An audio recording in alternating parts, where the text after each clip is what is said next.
بەناوی خوای گەورە سڵاوتان لێبێت بەڕێزان ئەم شەو لە بەرنامە ئەمڕۆ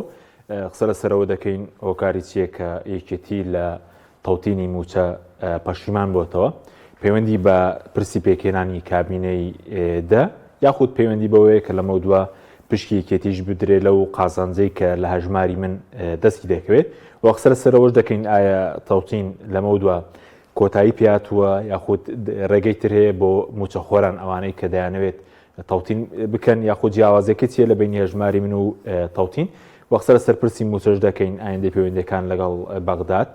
ئەم پرسان لەگەڵ بەڕێز دکتۆر شێرکۆ جەودەت ئەندامی سەرکردایەتی یەکگرتووی ئیسلامی و پەرلەمانتاری پێشووی کوردستان قسەی لەسەر دەکەین. کاوتۆر بەخێربێن سوپاسی ئامادە بوون سوپاس دەکەین. کاوتۆر سەرەتا لەوە دەست پێ بکەین بۆ بچوونی بەڕێزت هۆکاری پەشیمانبوونەوەی یەکێتی لە تەوتین بۆچی دەگەڕێنیتەوە دوێنێ لە دوانەکانی هەم باڵ تاالبانی هەم قوبات تاالبانی ئەوەی لێ خوێنراوە کە پەشیمان بۆنەوەیان پێوە دیارە بەڕێز چۆن دەیخوێنیتەوە؟ بەناوی خوای گەورە مهرەبان سڵاو بۆ جەنابت و بۆ بینەرانی خۆشەویست. دنیای سیاسەتی ئەوان ئاوایە کە مەساڵح و بەرژەوەندی خۆیان لە پێش هەموو شتێکەوەی و لە پێش بەرژەوەندی گشتیشەوەی ئەمەی کە ینی بۆی کە ڕوونیکەینەوە تەوتین دوو معنا بەخشێ معنای یەکەمیان جێگیرکردنە کە ئەوە بڵێن حسابی ئەو موچەخۆرە جێگیر بکرێ باشە. معنای دووهەمیان بەنیشتیمانیکردنە یعنی چی بەنیشتیمانیکردن یعنی ئەوەی کە ئێستا پێوترێ دەوڵەتی عێراقی ئەوە وەتەنی عێراق نیشتیمانی عێراقی ناوە ئەو پارەکە دابینەکە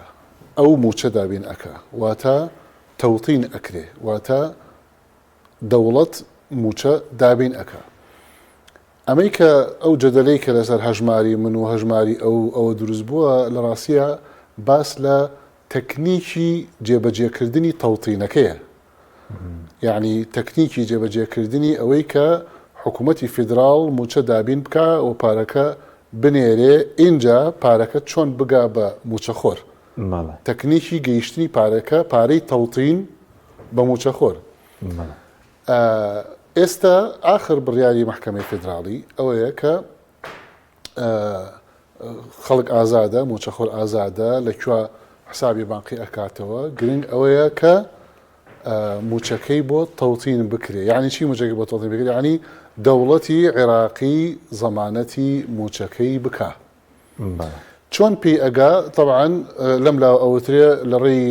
هەژماری منەوە پێی بگە واتە ئەو بانکە ئەهلیانەی کە بزنسی دەسەڵاتدارەکانی هەندێک لە دەسەڵاتدارەکانی هەرێمی کوردستانن یان لە ڕێی بانکی ترەوە کە وەکو ڕافیدەین و ڕەشید کەوانە بانکی سەر بە فیدراڵن و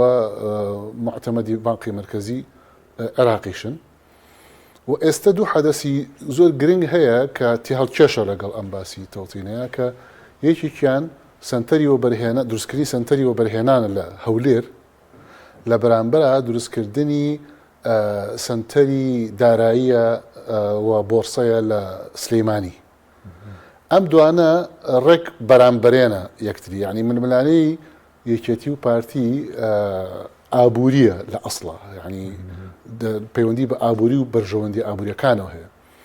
سنتەری داراییشی چی ئەم سنتەری دارایی لە سلەیمانی بەڵێ لە سیتی سنتەر کراوەتەوە ئەمە فەرعی بانقی ڕەشید و ڕافیدێنی تیا ئەبێ و لەم هەفتەی ئایندەیە ڕەشید و ڕافیدین ئەچن بۆ هەولێر لەوێش ئیتیفاقاتەکەن بۆی کە فەرعیان هەبێ و هەر لەو سیتی سنتەرەی سلەیمانی تەنانەت بەعزێک مەراکزی ئاڵتون و فرۆشتنی ئاڵتون و بێ لە مەسەلەی بۆرسە و ئەو جۆرەشتانەشی تیا ئەنجام ئەدرێ ئەم مەرکەزە مالیە دەور زۆر ئەبینێ لەوەی کە هەر هاوڵا هەر فەرمانبەرێک بتوانێت بە ئاسانی بچێت لە بانقی ڕافیدێن یا ڕەشید کە لە سلەیمانی ئەکرێتەوە ئەکاونت و حساب بکاتەوە و دەرەنجام موچەکەی لێوە بۆ بێ بۆ هەولێریش بە هەمان شێوە و بانکەکانی تری سەر بە هەژماری ئەوان بە هەمان شێوە بۆیە توطين كراوة طواو يعني كموشلة بغداوة دي واتا توطين كراوة يعني وطن دولة باركت باري موشة خوران هیچ شوێنێکی تر نایە نە حکومەتی هەرێمە شوێنێکی تر چۆنیتی گەیاندنی ئەم تەوتینە کێشی لە گواستنەوەی پارەکەیە گەیاندنەکەی بەڵێ ڕاستە چۆن بگا بە موچەخۆر وەزارەتی دارایی هەرێم بەڵێ لەویایە هەژماری من یا بڵێن حکوومەتی کاربارەکە هەرێمی کوردستان ئەڵێ ئەبێ پارەکان بدرێ بە وەزارەتی دارایی هەرێم وەزارەتی دارایی هەرێم بیخاتە حسابە بانقیەکانەوە ئیتر ئایا بانقی ڕافیدینە باقی بانکەکانی خۆیانە بەس دەڵانوان ئەو فۆرمێک کە دابەشیان کردو بەسەر فەرمانبەرانە بانکەکانی خۆیان بانکەکانی خۆیانتیا و TBIش بە بەڵام اختیاری دووهەمی داوالێکە لەو فەرمانبەرە ئیجباریەکە کە ئەگەر TBI لێکە بانووسی بێ ئیجباریەکە بۆ کە غەیری TBI بنووسێ کە تەواان کاتە بانکە هەلەکانی خۆیان المهم خلافەکە لەسەر ئەوەیە کە تەکنیکی گەیاندن چۆن بێ نەک ئەوەی کە تەوتین بکریان نەکرێت تەوتین کراوە تەواو وەتەن دەوڵەتی عێراق پارەکە ئەیە دەوڵەتی عێراق ئەوە چەند مانگە ساڵ زیاترە موچە لە بەهاوە دێ وانە بۆیە ئەمەش کە ئەی فرۆشنەوە بە یەکتری یەکێتی و پارتی بۆ سڵح و بۆ گەیشتن بە پێکهێنانی کابینی حکوومەت و تەنازل لە خاڵێک بەرامبەر بە خاڵێکی تری دەستکەوێت و ئەمانە ئەمە لە ڕاستیە فرۆشتنەوەیەکی وەهمیە بە یەکتری ئەکەن و هەردووکیان باش ئەزانن کە فەرمانبەرانی هەرێمی کوردستان لە کۆتاییە ئازاد ئەبن لەوەی کە لە کام حسابی بانقیەوە ینی هیچ هێزێک ناتوانێت ئیجباریان کا بڵێ ئیلا ئەبێ لە بانقی فڵانی ئەهلی تۆ حسابی بانقی خۆی دەڵێن جیاوازەکە هەیە دادگای فیدراڵی جۆرێک لە پەشیمان بوونەوەی پێوەی دیار بێت چووکە و بڕارێکە لە 21/2024 دەرچوو لە بڕگە یەکەمی زۆر بەڕوونی دەڵێ دەبێت لە بانکە حکومی فیدراڵیەکان بێت بەس لە 18/2025 کە لە چەند ڕۆژە ڕابردوو دەرچوو لەسەر سکاڵاکی سەر و کۆماری عێراق بازوکەم ینی بە هەمانگی لەگەڵ وەزارەتی دارایی هەرێم و بە بەغدا بکرێەوە فەرمانبەران سەرپشک برن بەڵام خۆ پێویستی بە ڕێکەوتنەکەی لەگەڵ هەرێم وایە ئەو کاتە قورس نییە ینی بۆ نمونە تۆ ئێستا حکومەت هەرێم ڕێکەوتنی نیە لەگەڵ ڕەشید و ڕافیدەین موچە خۆر لە خۆی لێوێ بیکاتۆ خۆی جگرنگێکی نابێ و کات خۆی ڕێکەوتن چییە ینی بانک بۆی هەیە هەر بانکێک بۆی هەیە فڕۆ بکاتەوە و تەسیسی فەرعی خۆی بکات لە طبعاً لە ڕێی وەرگرتنی ئیجازەی حکومی یا فەرمی بۆ چونکە داوای ڕسیدی لێ ئەکرێت داوای پاڵپشتی فەرمی لێ ئەکرێوانە ئەوەی کە محکەمی فدرالی بڕیاری لەسەردا ئەڵێ ئەو بانقانەی کە سەر بە بانقی مرکزی عێراقین و لە دەرەوەی ئیقلیمن ئەوە بڕیاری یەکەمی محکەمی فدرالی دەرەوەی هەرێم لە بانکە حکومی فیدراڵیەکان دەرەوەی هەرێم خارج الإقليم بەواسەحی بەنەس ئەڵێ ئێستا ناڵێ ئیلا ئەبێت دەرەوەی ئیقلیم بێ ناڵێ ئیلا ئەبێت دەرەوەی ئیقلیم بێ بەمعنە ئەوەی کە ناژڵێ حکومی یان نەهەلی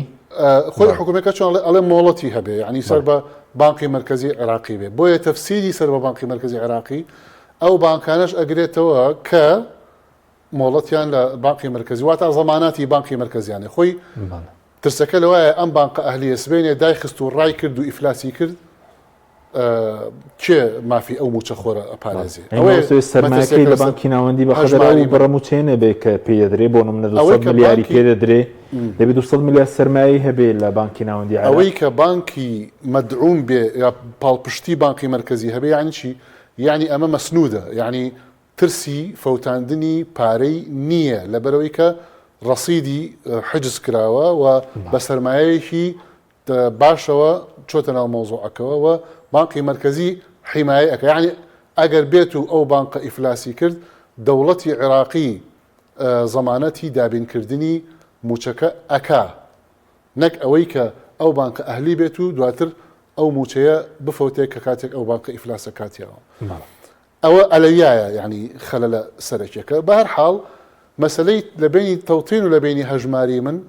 تەوتین تەواو بووە تەوتین واتە دەوڵەتی عێراقی موچە ئەیا و ئەوە تا موچەی یاوە ماوەتەوە سەر تەکنیکی گەیاندنەکەی ئایا لە ڕێی بانکەکانی هەژماری منەوە بێ یا لە ڕێی بانکەکانی تری فدراڵی هەر بۆەوەی لە ڕێی هەژماری منەوە بێ بێتەوە وەزارەتی دارایی هەرێم دوای خۆی ویدا بە بانکەکان ینی موچەخۆری شەیە پێی باشە ڕاستەوخۆ لە بەغداوە بێتە سەر حسابەکەی بەڵێ بەس ئەو اختیارە جێبەجێ دەکرێت ڕاستەوخۆ داوا بکە لەوێوە نێتەوە وەزارەتی دارایی هەرێم چکانێک موچەخۆرەوەی دەوێت ڕەنگە هەندێکیشیە بێ ئەژماری منێ بوێ خۆی ترسی حکوومەتی کاربڕێکەر یا دەسەڵاتداران لە هەرێمی کوردستان لەسەر وەلای فەرمانبەرانە کاتێک کە موچەکان ڕاستەوخۆ لە بەغداوە بخرێتە سەر حسابێکی بانقی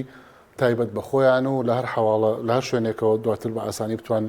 وەری بگرن پیان وایە ئەو وەلاءە لە دەست ئەوان ئەچێ لە دەست دەسەڵاتدارێتی هەرێمی کوردستان لە دەستیان ئەچێ بۆ لەبەری خەڵک ئازاد ئەبێ و لە ڕاستیە ئەوە تەسیری زۆرە لەسەر وەلاءاتی خەڵک چونکە خەڵک تاوان بالمناسبە ئێستا حکوومەتی کاربڕەکەی هەرێمی کوردستان ناتوانێت یەک کەسدا بمەزرێنێ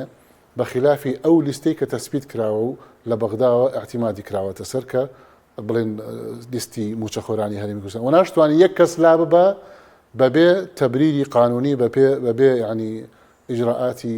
قانونی بۆ چونکە لیستەکە کاڵێ بە پەیڕۆڵ بە سیستمی پەیڕۆڵ کراوە یعنی چی یعنی بە سیستمێکی ئەلکترۆنیە ئەخرێتە ناو مەلەفێکی ئەلکترۆنیەوە لە کۆمپیوتەرە بەغدا ڕاستەوخۆ سەیری ئەکا هەموو گۆڕانکاریی ئەتوانێت یا بکاوە هەرێمی کوردستانیش بە هەمان شێوە بۆیە ئەو ئاڵوگۆڕە ینی ئیتر بە مەلەفات و بە ئەوراق و بە ئەوە ناکە دەرەنجام هەر گۆڕانکاریەک بێ سیستمە تەکنۆلۆژیایە یەکسەر بەغا پێزانێ بەلابردن بە ئیزافەکردن ئەمە تەسیری لەسەر وەلاءاتی خەڵک زۆرە تەسیری لەسەر وەلاءاتی واتە پابەندی خەڵک یا ترسی خەڵک لەوەی کە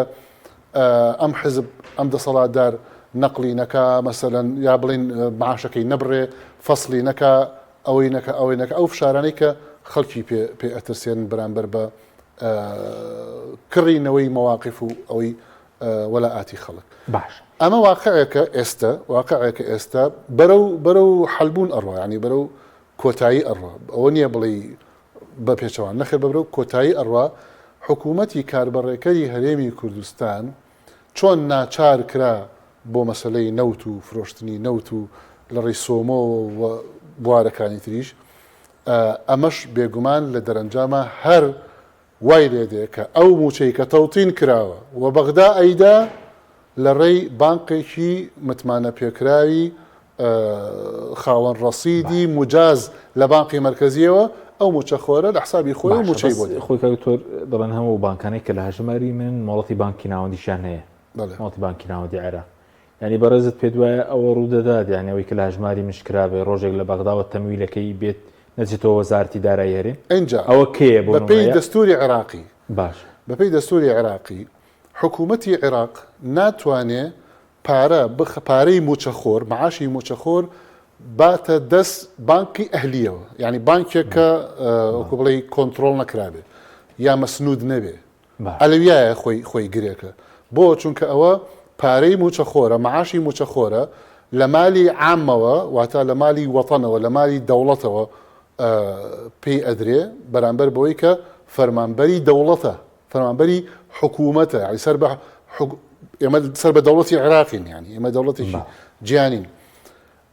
ئەمە نادرێتە دەست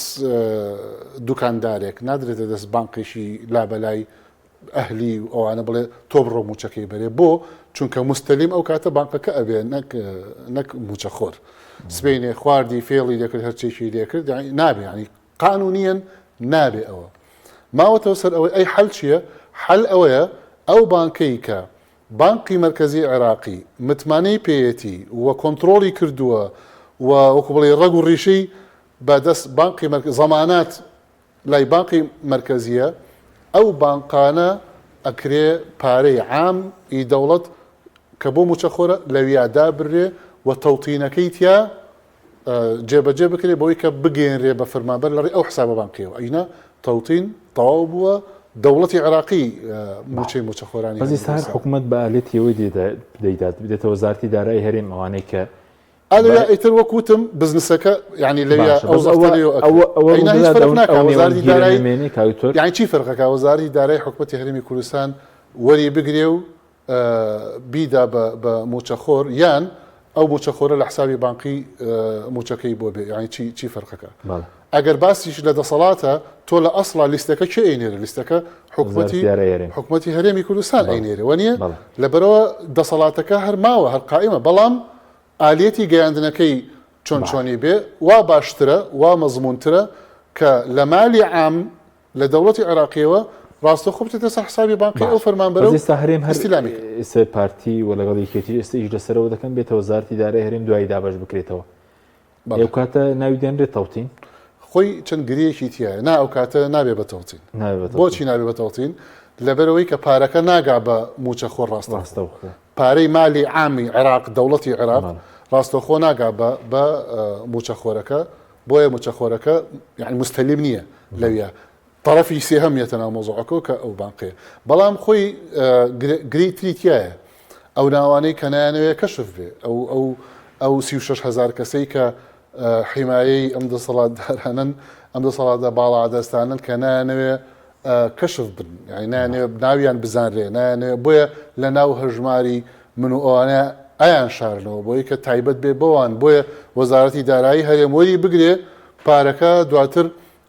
بیا بە موچەخۆران و ئەوانشتیا بشاردرێنەوە کە چێن و لە کوێن و چین کە ئەوەش 36,000 کەسن بۆیە مەسلەی هەژماری من هەروە سادە نییە یعنی هەروە بڵێ شتێکە و ئایانەی بگەن ئەو شاردنەوەیە بزنسە پارەپیاکردنە زەخمکردنی ڕەسمالی ئەو بانقە ئەهلیانەیە کە خۆیان بزنسی پێوە ئەەکەن کە ئەتوانە مەشارێعی گەورەتی پێ بکەن ئاڵوگۆڕی درایی پێەکەن لە ماوەی کەما چەند ملیۆن دۆلارێکی لێ قازانجەکەن شەڕەکە لەسەر ئەوەیە لە ڕاستیە بۆیە عجایب نییە لە مفاوەزاتی بینێکێتی و پارتیە ئەمەش کڕین و فرۆشتنەوەی پێوە بکرێت کە ئەوکو جەنابەت فەرموود لە سەرەتای بەرنامەکەیەکە ئایا ئەمە یەکێتی تەنازولی کردووە لە مەسەلەی دەخوێنیتەوە لە قسەکەی دیدوانەکەی لە ڕاستی هەموو شتێکێتەوە خۆ ئەکرێ یعنی هەر لە سەرتاوی ئێمە بە خەڵکمان دەماوت بڕوا بەو مایک شکاندن و بەو یعنی تەسریحاتانە و بەو لێدوانانە و بەوەی کە دنیا ئەڕوخێنی و بەسەریانە و بەوەی کە هەموو شتێ ئەگۆڕین و بەوەی کە ئەوەکەین بڕواان پێ مەکەن ئەوانە ئەوەنە ساڵە ڕاست ناکەن لەگەڵ ئەم میلەتە ئێستا بەم یەک دوو ڕۆژە بە قودرەتی قادر یعنی ئاوا بوو بە هین کە جێی متمانەی خەڵک بێ لەبەرەوە کە ئەماوە بڕایان پێ مەکەن مەبەسمان ئەوە بوو وەوە تا بە فعلی ئێستا تا ئێستا جێگەی سەرۆکی حکوومەت کاک قوبادە یعنی هاوبەشە و بەشدارە لە هەموو گەندەڵیەکانی لە هەموو قەرارە هەڵەکانی حکوومەتی هەرێمی کوردستان چونکە ئەو جێگەی سەرۆکی حکوومەتە و دەسەڵاتیشی هەیە و کاک پاڤێڵ سەرۆکی یەکێتی نیشتیمانی کوردستانە و ڕازیە بەرامبەر بە هەموو ئەو ئیجراعاتانی کە کراوە لەناو حکوومەتە لە تەرەفی یەکێتیەوە کە هەژماری من و ئەم باسەش یەکێکە لەو ئەوراقانی کە پێدا پەیوەندی بە پێکێنانی کابینەی دێوە یاخود پەیوەندی بەوەیە کە یەکێتیش پشتکێ بێ لە هەژماری من چونکە سەرەتای هەژماری من یەکێک لە سەرپەرشتیانی هەژماری من لێ دوانی داودوی هەر موچەخۆرێک 2500 دیناری لێ دەبڕێ لە بەرامبەر پێدانی موچە ئەگەر هەمووی ئەوە بکرێ بچێتە ناو هەژماری من 1,250,000 بە قسەی خوان ئێستا ینی تقریبا ساڵانە زیاتر لە 33 ملیار و 960 ملیۆن دینار دەکات ینی پێکێتی بۆ پشکەکەیەتی بۆی پشکی پێ بدرێ یاخود بۆی کە بۆ پێکەنانی حکوومەت پۆستی دیکەی پێ بدرێ یاخوتار دووکیانە ئەزانی چۆنە هەر شتێک ئەوسا بۆڕێ نەوتیان بەدەستەوە بوو نەوتیان بەرهەمە هێنا و ئەیان فرۆشتوانە ئێستا ئەو نەوتە بە قاچاخە فرۆشتن بە $30 واتە ینی کەمتر لە یەک لەسەر سێی نرخی ینی $50 کەمتر لە نرخە جیانەکە وزانێ $4 کەمتر و ئەو بزنسیان بەدەستەوە نەما چونکە لەمەوە دوا سۆمۆ ئەیفرۆشێ شادەماری گەندەڵەکەیان بەدەستەوە نەما ئێستا پەلە هاون بۆ ئەم شتانە ئەنجا یانێ هەر شتێک پارەی تیابێ هەر شتێک بزنسی تیابێ بۆیان ئەیکەن هەر لە کڕانەوەی شاخەکان و بڕینەوەی شاخەکانی کوردستانەوە هەتاوەکو بوارەکانی تری وەکو ئەمەی کە پێوترە هەژماری من و ئەوان مانایان نییە ئەیکەن وە لەسەر ئەو پارە پەیاکردنە جا ئەگەر لەسا حسابی میلەتیش بێ ئەوە تا چەند کەسێک خەریب بوو لە برسا یعنی ماگرتن و ئەویان کردوانە خەریب بوو بمرن یەک مەسئولی باڵادەستی ئەم دەسەڵاتداری هەرێمی کوردستان نهات بەسەر خەتیا ینی لەبەرەوە باکیان نییە بەڕاستی بزنس و پارەپیاکردن هەممی ئەوەڵ و ئەخیریانە وەسپاس بۆ خوا خۆشببختانە زۆر بەرەو لاوازی ئەڕۆن سەرچاوەکە حتا گومرگ ئەی سەرچاوەکانیان وا وشک ئەکرێتەوە لە ڕووی بزنسی ساختەوە تەنانەت گومرگەکان 20 خاڵی گومرگی نایاسایی هەیە نایاسایی واتە لە بەغدا بە نایاسایی ناسێرەوە 20 خاڵی گومرگی نایاسایی هەیە لەم هەرێمی کوردستانە کە ئاڵوگۆڕ و هاتوچۆی پیاکرێت پارەی لێ وەرەگیرێت و ئەمانە و کەسی نازانێت پارەکەی بۆ چوو ئەڕوانی هەر تەنکەری نەوت نییە کە تەنکەرەکانێک کە پارەکەی دیار نییە هەر داهاتی ناوخۆ نییە کە پارەکەی دیار نییە هەر 10 ساڵە یاسای بودجێ لەم هەرێمی کوردستانە کە خەرجی و داهات ئینکاتۆمانە بەڵکو خاڵە 20 خاڵی گومرگی ترت هەیە کە ئەمانە کەس نازانێت پارەکانی بۆ چوو ئەڕوا لەم هەرێمی کوردستانە تەوان بێ لە خاڵە گومرگە فەرمیەکان کە لە بەغا بە فەرمی معرفی کراوە و ناسێنراوە ئەوانش بە ئەلکترۆنی ئەکرێن بە ئەلکترۆنی ئەکرێن بۆ کۆنتترۆلی خاڵە سنوورەکانی هەرێمی کوردستان بۆیە وشک ئەکرێ ڕۆژ بە دوای ڕۆژ سەرچاوی گەندەڵیەکانی ئەمانە وشک ئەکرێ بۆیە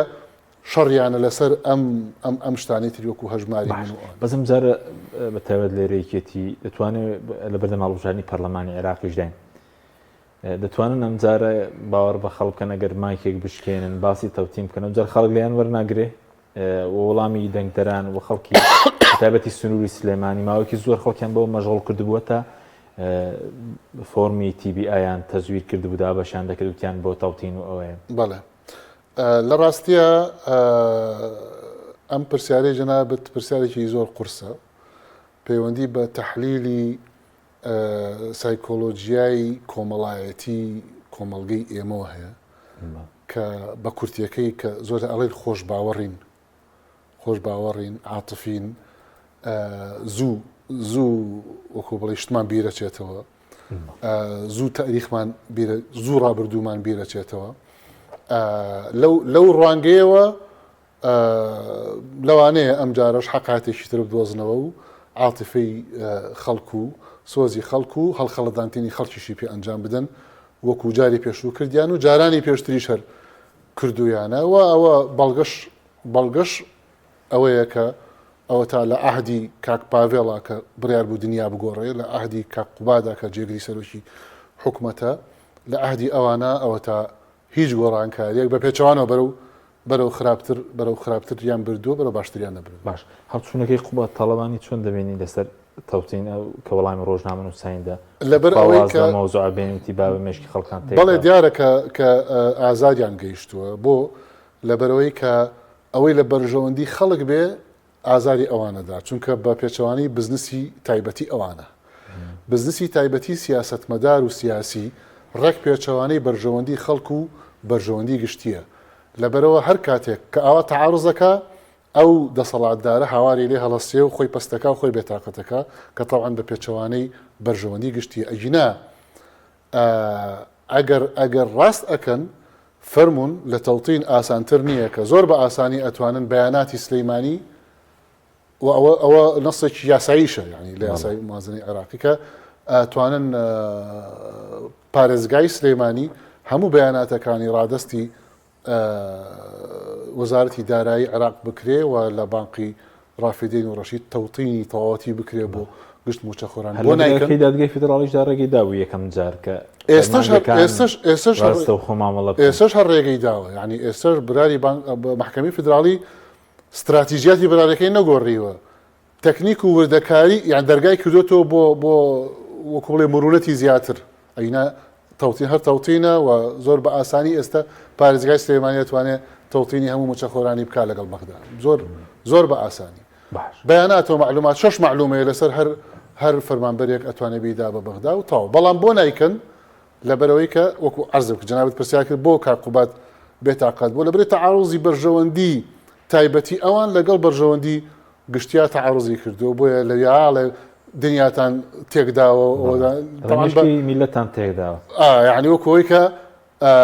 ئێمە موچەمان نەدابێ وەکوی کە ئێمە ژیانی خەڵکمان تێکدابێ وەکو ئێمە سایکۆلۆژیای خەڵکمان تێکدابێ وەکو ئێمە استیقرار و دەرونی خەڵکمان ینی لەبەرەوە دیارە هەڵچوونەکەی دەیە سەرەوەی کە ئازاری پێگەیشتووە چونکە بەرژەوەندیان عزیەت درەوە. تا زیاتر باز کرێ زیاتر پێی تێورەسێ بەڵێ بێگومان بێگومان. باش بەس ئەو متمانەی کە بێمتمانەی کە خەڵکەتی بەم پرۆژەی هەژماری منە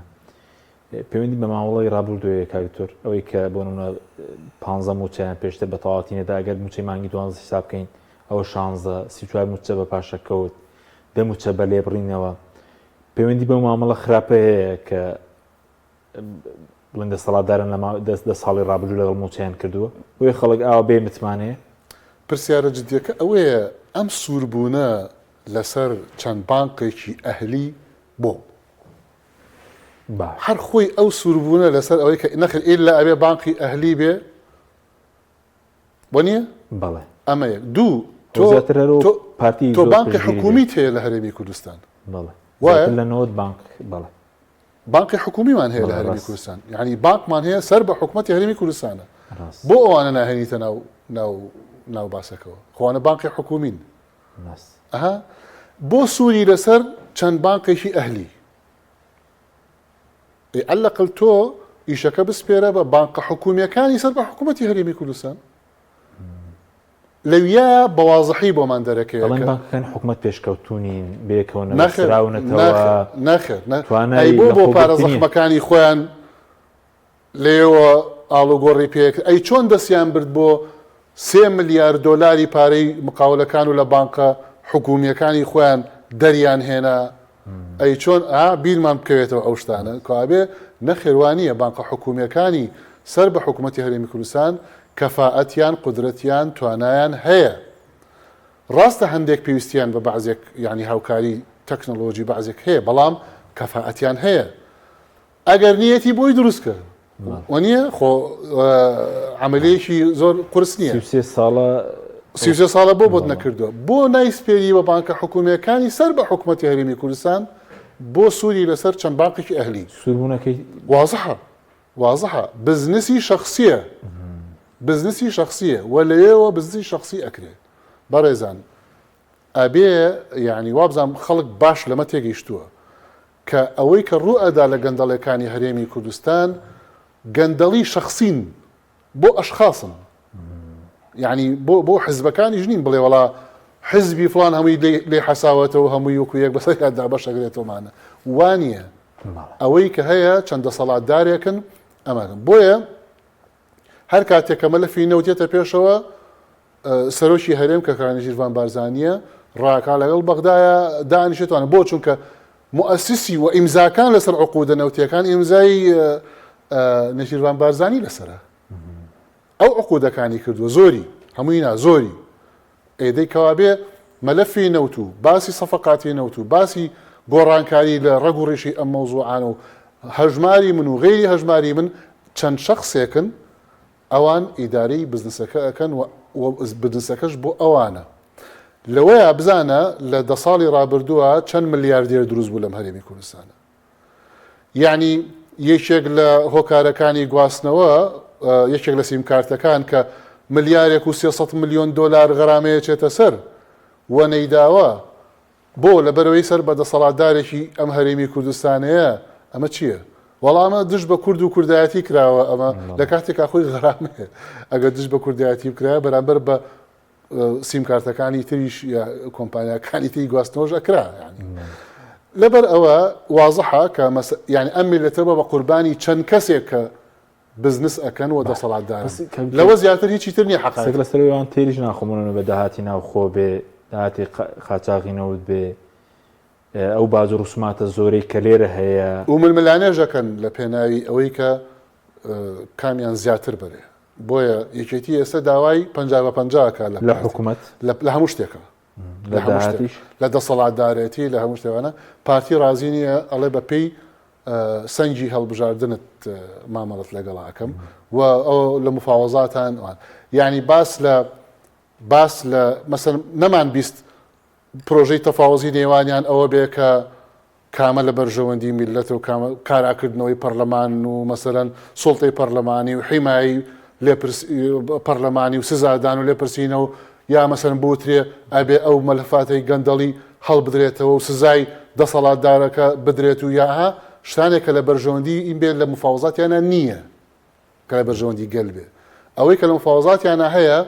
چۆن بەشمەیە چەند بەشمەیە چەندم ئەیتێ لەو بزنسە فەرموو ئەوەت پێ ئەفرۆشمەوە بەرامبەر بە فلان کورسی بەرامبەر بە فلان دەسەڵات بەرامبەر بە فلان منصب بۆی کە بتوانم پارەی زیاتر پیا بکەم لەوە سەفقاتە یعنی سەفقات حیوارەکان مفاوەزاتەکان سەفقاتە لەوە زیاتر ئێمە لە سەروبەندی پێکێنانی کابینەی دەیەمین پێ دوێ دەتوان هیچ بکەن چکە سەرتا وتیان پرۆژەکەەوە بوو سەرۆکینەوەی نوێ کە چۆ تورکیا دوایی هاتەوە بڕیا لەگەڵ پارتی ڕێ بکەم بەڵام بە فشاری کەتی دوای پاشەکشەی کرد ئێستا لە بینی پارتیویکی تیە چاوەڕێ هیچ بکەین بە سەرکردایەتی بڵ هەر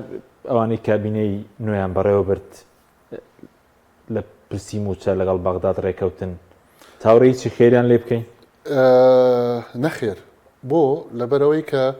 ئەوەی کە بە 39 ساڵ نەیتوانی بێ خێر باتەوە بۆ میلەتەکەی بەم چەند ڕۆژە ناتوانێت ئەمە یەک دوو ژینگە و بوونیەی و پێکهاتەی ئەمانە لەسەر گەندەڵی ئەژی یعنی بەبێ گەندەڵی ناژی بەبێ فەساد ناژی بەبێ دەسوەردان لە بەرژەوەندی گشتی و لە مالی عام و لە بەرژەوەندی خەڵک و لە سەرەت و سامانی میلەت و لە خاک و لە نیشتیمان ناژی ناتوانێت و ئەگەر ئەوەی لێبسەنیتەوە ئەمرێ ئەپوچێتەوە ئەوەی کە لە دەوریشی کۆبۆتەوە لەسەر ئەساسی گەندەڵی لە دەوری کۆبۆتەوە ینی ناتوانێت بە پاکی بژی لەگەڵیە ناکرێت لەبەرەوە نەتیجەکەی ئەوەیە کە ئەدۆڕێ فەشە لە هێنێ شکستەخوا ئەپوچێتەوە ئەگەر گەندەڵی نەکە بۆیە چاکسازی ڕێک دەرمانی لە ناوبردننی ئەمانە تێکشکاندنی ئەمانە چونکە ئەمان بە گەندەڵی نەبێ ناژین و چاکسازیش دەرمانی مکافحەی گەندەڵیە کەوا بێ واقعی ئەمان پێمان ئەڵێ کە ئێستا دقت بین بەرەو دواوەیەن گەندەڵیەکانیان بەرەو دواوەیەت بەچی بەو پرۆژانەی بەو هەنگاوانەی کە چەند ساڵە ئێمەمانان خەریکی لەسەر ئەوەی کە بێتە دی بە سکاڵاکەی محکەمەی فیدراڵیەوە بە قەراری محکەمەی فیدراڵی بۆ تەوتینکردنی موچەی موچەخۆرانی هەرێمی کوردستان بە لە دەستدانی دەسەڵات لەسەر کەرتی نەوت لە لای ئەم دەسەڵاتە فاسدەی هەرێمی کوردستان و بەپێی دەستوری عێراقی طبعا ئەمانە پێم بە ئێمە ئەڵێن گوایە ئێمە دیفاع لە حکوومەتی عێراقیکن وانە لە ڕاستیە ئێمە دیفاع لە دەستوری عێراقیەکە کە 1970 خەڵکی عێراق دەنگیاوتێ لە دەستورە مافی ئەم گەلە کە هەرێمی کوردستانە باش پارێزراوە بۆیە دەستور جێبەجێ بکرێ گەلی کوردستان ئەحەسێتەوە نەک ئەوەی کە حکوومەتی عێراقی بێ ئەمە بۆیە ئێستا مکافحەی فەساد و بەرەنگاربوونەوەی گەندەڵی لە هەرێمی کوردستانە ئێمە بە دەستور ئەیکەین بە دەستوری عێراقی ئەیکەین و بە دەستوری عێراقی بەرژەوەندیە گەندەڵەکانی ئەمان تێک ئەشکێنین لە بواری نەوت لە بواری ئابووری لە بواری دارایی لە بواری گەمارک لە بوارەکانی لە گشت ئەو بوارانەی کە ئەمان گەندەڵیتیە و دیقەت بە تەنانەت لایەنی ئەمنی و ئەسکەریش دەسەڵاتیان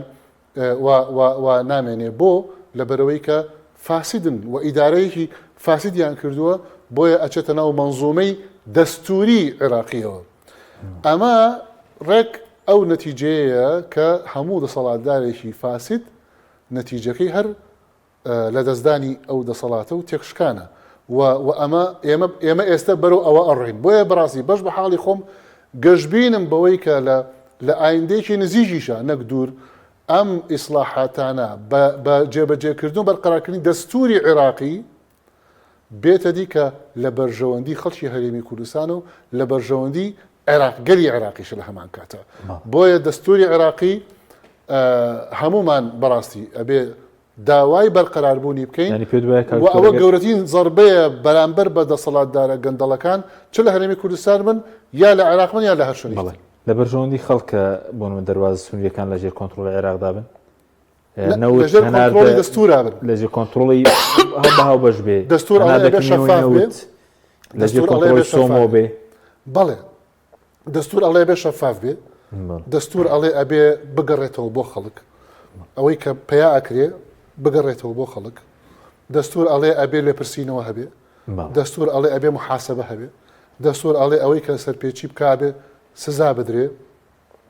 ئەمانە هەمووی پاراستنی سەرۆت و سامانی وڵاتە و گێڕانەوەیەتی بۆ خەڵک. باش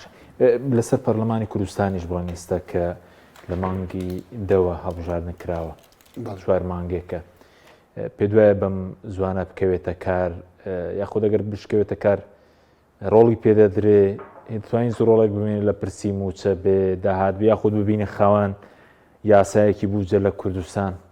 30 ساڵی ڕابردوو یەکێتی و پارتی کاریان بۆ پەکخستنی پەرلەمان کردووە و بۆ هێشتنەوەی کارتۆنی بۆ پەرلەمان بینیمان چۆن پەرلەمانیان داخست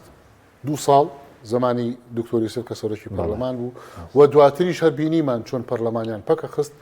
چۆن دەرگای هۆڵی پەرلەمانیان لە ئێمەمانان داخست کاتێک داوای موچەمانە کرد کە ئەبێ پەرلەمان قەرار با بۆ موچە و چەندین ئیجراعاتی تر کە هەمووی لاوازکردنی و بەستنەوەی دەسەڵاتی پەرلەمانیە لەوەی کە کارابێ و فعال بێ بۆیە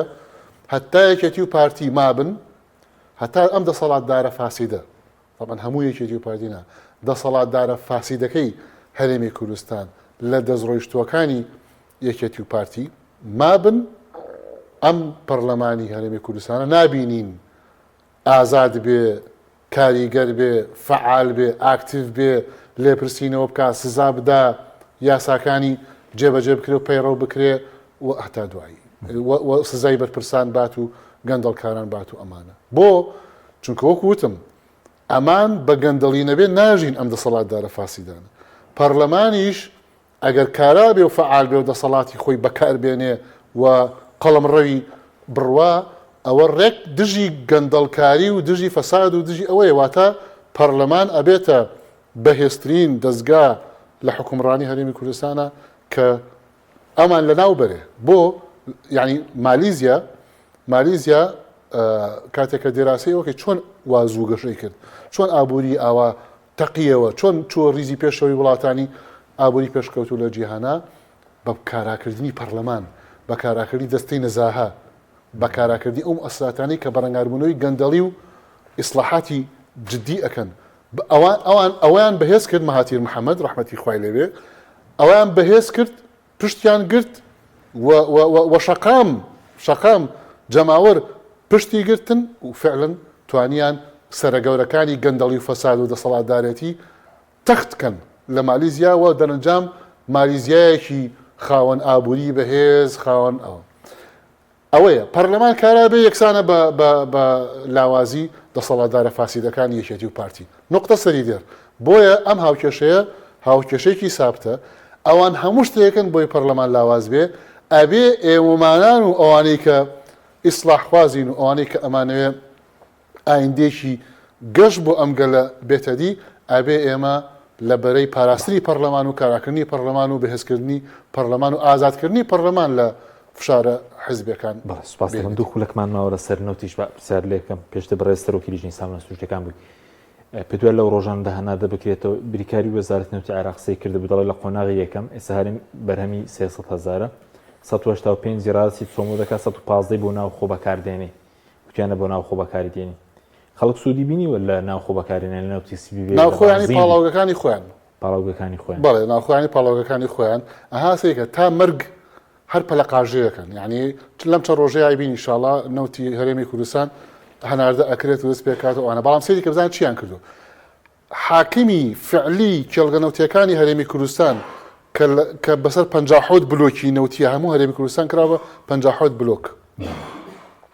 ئەزانی حاکمی ڕاستەقینەی ئەو کێڵگەنەوتیانی هەرێمی کوردستان کێیە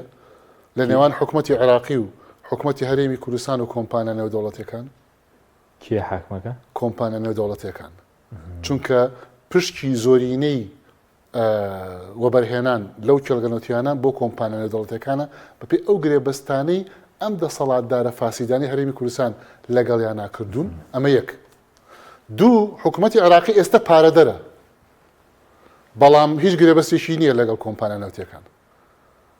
پارەشیان بۆ ئەپیکۆر کە نێنەراتی کۆمپانیا نێودەوڵەتیەکان ئەکات داوای ئەوەی کردو نێنەرەکەیان داوای ئەوەی کردو ئەڵێ ڕێکەوتن لەگەڵ بەغدایە بکەین و هەرێمی کوردستان حکوومەتی هەرێمی کوردستانیش چاودێر بێ و ببێ ڕێکەوتنێکی سێ تەرەفە بۆەوەی کە ئێمە زەمانەتی پارە و استحقاقاتەکانمان لەلایەن پارەدەرەکەەوە بۆ دروست ببێ سێری کە ئەمە کۆتایی ئەو چیرۆکەی کە ئەوان پێکیان هێنا دووسیان کردووە شتێکی باشە بە کێڵکە نەوتەکان بەدەست کۆمپانیا نەوتەکانەوەیە بۆیە عێراقی شۆرەمی کوردستانی ناچارن مامەڵ لەگەڵ کۆمپانیا نەوتەکان بە کوردی کار تورکاتنەوە شتێکی باشە نەوتی قاچاق نەمێنێ پێستاندەی خۆپیشاندەرانی بێگومان و لێرەوە دەستخۆشییان لێکین لەو مامۆسا بەڕێزە ناڕازیانەی کە چوونەتە سەر شادەماری ڕۆژێکێکە لە تووڕەبوونی ئەو بەرپرسیانە بولمناسبە کاتێککە بێتاقەتە من چونکە ئەزانن دەماریان گیراوە لێەوە ئەو تانکەرە قاچاخانەی کە ئەڕات بۆ مەسفاکانی ئێران یان بۆ تورکیا ئەو بزنسەیە کە ئەم ماوەیە پارەی قاچاقی پێپیاکەن و داهاتەکەشی بۆ خۆیانە نەک بۆ حکوومەت و نەک داهات سپاس دەکەین کە دکتۆر شێرکۆ جەودەت مادومان کردی سپاسیان بەدەبوون دەکەین سپاس بە بینەرانی بڕێز سپاس باوەکارانم خواتان لەگەڵ